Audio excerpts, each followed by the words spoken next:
আজ আমি তোমাদের সাথে শেয়ার করব মিষ্টি আচার কিভাবে বানানো হয় বা আমের মোরব্বা কিভাবে বানালাম। তো আমগুলোকে আমি সকালবেলা ধুয়ে সুন্দর করে কেটে নুন হলুদ মাখিয়ে ঘন্টা তিনেকের মতন রোদ্দুরে রেখেছিলাম।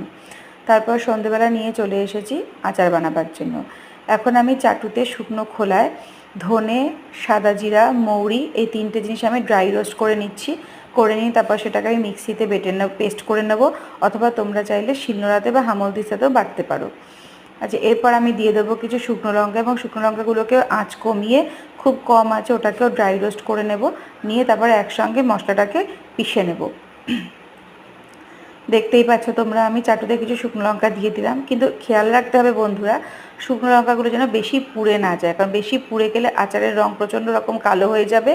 আর তাছাড়া একটা পোড়া পোড়া গন্ধও থাকবে আচারের মধ্যে, যেটা কিন্তু খেতে একদমই ভালো লাগবে না। তো এটা রোস্ট হয়ে গেছে, এটাকে আমি আলাদা করে বাটিতে সরিয়ে রাখলাম। এবার মশলাটা ঠান্ডা হলে এটাকে আমি গুঁড়ো করে নেব। এবার আমি কড়াইতে কিছু পরিমাণ জল দিয়ে তার মধ্যে গুড়গুলোকে ছেড়ে দেবো। আমি আচারটা করেছি ভেলি গুড় দিয়ে, আর ভেলি গুড়টা প্রচণ্ড শক্ত ছিল, তাই জন্য এটাকে শিলনোড়া দিয়ে ভাঙতে হলো। অবশ্যই তো জলের মধ্যে আস্তে আস্তে গুড়টা মেল্ট হবে। মেল্ট হলে পরে আমি এর মধ্যে আমটা দিয়ে দেবো। তো মেল্ট হতে একটু সময় লাগবে।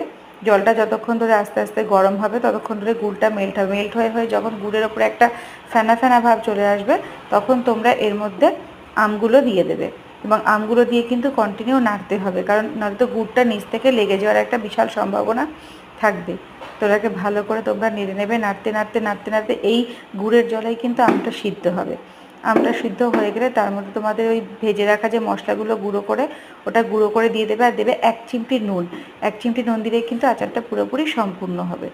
তোমরা কে কে আমের মোরব্বা খেতে বা মিষ্টি আচার খেতে পছন্দ করো আমাকে কমেন্ট করে জানিও। আমার তো সারা গরমকালটাই লাঞ্চের পাতে এটাই থাকে, শেষ পাতে চাটনি হোক আর না হোক, কিন্তু এই আচারটা আমি খাই। তো তোমরা কে কে ভালোবাসো আমাকে কমেন্ট করে জানিও।